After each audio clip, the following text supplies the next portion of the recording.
ವಾರ್ತೆಗಳ ವಿವರ.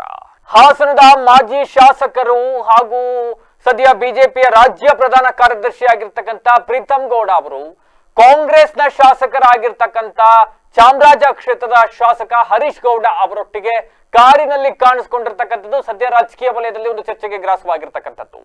ಒಂದ್ ಕಡೆ ಪ್ರೀತಮ್ ಗೌಡರು ಕಾಂಗ್ರೆಸ್ಗೆ ಮತ್ತೊಂದು ಕಾಲಿಟ್ಟಿದ್ದಾರೆ ಅಂತ ಇತ್ತೀಚೆಗಷ್ಟೇ ಜೆಡಿಎಸ್ ನ ಜಿಲ್ಲಾಧ್ಯಕ್ಷರಾಗಿರ್ತಕ್ಕಂಥ ಬೇಲೂರಿನ ಮಾಜಿ ಶಾಸಕರು ಆಗಿರ್ತಕ್ಕಂಥ ಲಿಂಗೇಶ್ ಅವರು ಆರೋಪವನ್ನ ಮಾಡಿದ್ರು.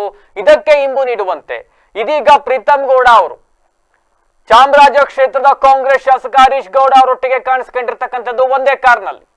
ಮೈಸೂರಿನ ಲಲಿತಾ ಮಹಲ್ ಪ್ಯಾಲೇಸ್ ನಿಂದ ಯಾವುದೋ ಕಾರ್ಯಕ್ರಮದಲ್ಲೋ ಮತ್ತೊಂದೋ ಯಾವ ಕಾರಣಕ್ಕೆ ಸಭೆಗೆ ಭಾಗವಹಿಸಿದ್ರೋ ಗೊತ್ತಿಲ್ಲ, ಅಲ್ಲಿ ಒಂದೇ ಕಾರ್ನಲ್ಲಿ ಎಲ್ಲರೂ ಕೂಡ ಕೂತಿರ್ತಕ್ಕಂಥದ್ದು. ಇದರೊಟ್ಟಿಗೆ ಹಾಸನದ ಮಾಜಿ ಕಾಂಗ್ರೆಸ್ ಜಿಲ್ಲಾಧ್ಯಕ್ಷರಾಗಿರ್ತಕ್ಕಂಥ ಜಾವಗಲ್ ಮಂಜುನಾಥ್ ಅವರು ಕೂಡ ಕಾಣಿಸ್ಕೊಂಡಿದ್ದಾರೆ. ಈ ವಿಡಿಯೋ ಸದ್ಯ ಸೋಷಿಯಲ್ ಮೀಡಿಯಾದಲ್ಲಿ ಬಹಳ ಹರಿದಾಡ್ತಾ ಇದೆ. ಒಂದ್ ಕಡೆ ಹಾಸನ ವಿಧಾನಸಭಾ ಕ್ಷೇತ್ರದಲ್ಲಿ ಇದೀಗ ಮೈತ್ರಿ ಇರ್ತಕ್ಕಂಥ ಕಾರಣ ಹಿನ್ನೆಲೆ ಪ್ರೀತಮ್ ಗೌಡ್ರಿಗೆ ಟಿಕೆಟ್ ಸಿಗೋದು ಬಹುತೇಕ ಡೌಟ್ ಅಂತ ಹೇಳಲಾಗ್ತಾ ಇದೆ.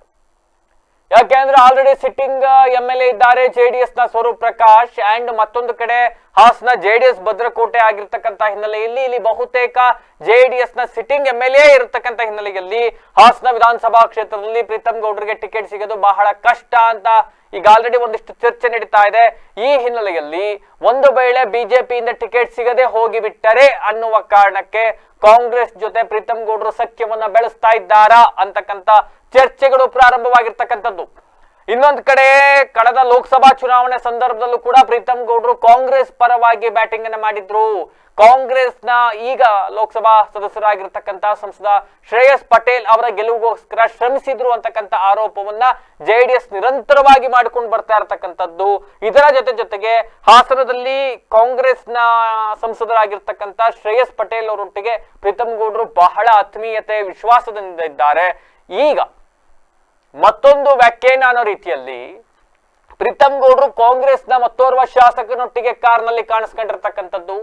ಜೊತೆಗೆ ಹಾಸನದ ಕಾಂಗ್ರೆಸ್ನ ಮಾಜಿ ಜಿಲ್ಲಾಧ್ಯಕ್ಷ ಜಾವಗಲ್ ಮಂಜುನಾಥ್ ಅವರು ಕೂಡ ಕಾಣಿಸ್ಕೊಂಡಿರ್ತಕ್ಕಂಥದ್ದು. ಎಲ್ಲರೂ ಕೂಡ ಒಟ್ಟಿಗೆ ಕಾರ್ನಲ್ಲಿ ಕಾಣಿಸ್ಕೊಂಡಿರ್ತಕ್ಕಂಥದ್ದು ಸಾಕಷ್ಟು ಚರ್ಚೆಗಳಿಗೆ ಕಾರಣವಾಗಿರ್ತಕ್ಕಂಥದ್ದು. ಅಂಡ್ ಇದಕ್ಕೆ ಸಂಬಂಧಪಟ್ಟಂತೆ ಪ್ರೀತಮ್ ಗೌಡರು ಏನ್ ಹೇಳ್ತಾರೆ ಅನ್ನೋದನ್ನ ಕಾದು ನೋಡ್ಬೇಕಾಗತ್ತೆ.